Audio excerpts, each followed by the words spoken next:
24 अत्यंत महत्त्वाच्या बातम्या आहेत शेतकरी मित्रांसाठी। मित्रांनो, जून ते पहिली महत्त्वाची अत्यंत महत्त्वाची बातमी आहे। जून आणि ऑक्टोबर 2023 या कालावधीमध्ये अतिवृष्टीमुळे पुरामुळे शेती पिकाचं मोठ्या प्रमाणात नुकसान झालं होतं। त्यासाठी 13 जिल्ह्यांना इथे जवळजवळ मदत करण्यात आलेली आहे। संपूर्ण माहिती यामध्ये संपूर्ण सविस्तर व्हिडिओ या यूट्यूब चॅनलवरती तुम्हाला भेटेल। मित्रांनो, नाशिक, धुळे, जळगाव, अहमदनगर, नागपूर, चंद्रपूर, गोंदिया, अमरावती, यवतमाळ आणि बुलढाणा या जिल्ह्यांना ही मदत जी आहे ती इथे मंजूर करण्यात आलेली आहे। एकूण 61,71,91,000 रुपये इतकी रक्कम ह्यासाठी मंजूर करण्यात आलेली आहे। लवकरच ही शेतकऱ्यांच्या खात्यामध्ये येईल।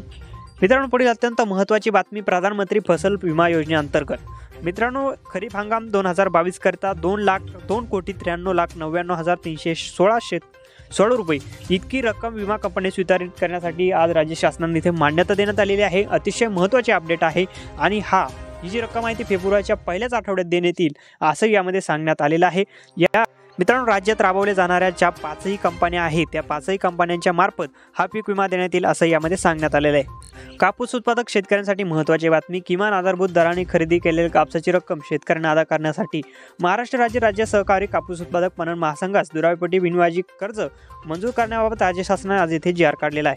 तर अतिशय महत्त्वाची अपडेट आहे। कापूस उत्पादक शेतकऱ्यांसाठी जवळजवळ 10 कोटींची यामध्ये तरतूद करण्यात आली आहे। शेतकऱ्यांना वेळेवरती रक्कम अदा करण्यासाठी ही तरतूद जी आहे ती कापसाच्या उत्पादक शेतकऱ्यांसाठी येथे करण्यात आलेली आहे। मित्रांनो, पुढील बातमी आहे पीक विम्या संदर्भातच रब्बी हंगामाची 2023च्या रब्बी हंगामासंदर्भात आणि 2022च्या रब्बी हंगामासंदर्भात 47 लाख रुपये 52,237 रक्कम इतकी वितरित करण्यात आलेली आहे।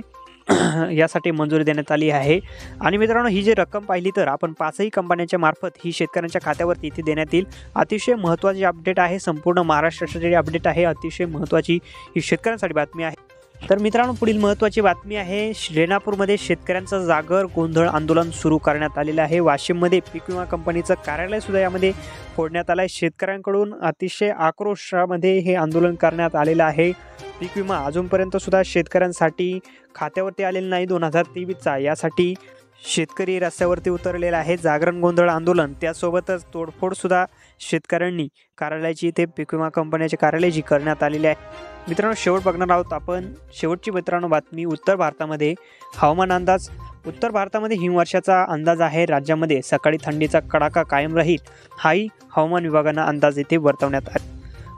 उत्तर भारतामध्ये किमान तापमान कायम आहे तर अनेक ठिकाणी सकाळी धुक्याची चादर इथे दिसून येत आहे। तर काही भागात हिमवर्षा होण्याची शक्यता हवामान विभागाने इथे वर्तवली आहे। तर हेच महत्त्वाच्या आजच्या बातम्या। धन्यवाद मित्रांनो, अशाच बातम्या पाहण्यासाठी सबस्क्राईब नक्की करा। जय हिंद, जय महाराष्ट्र।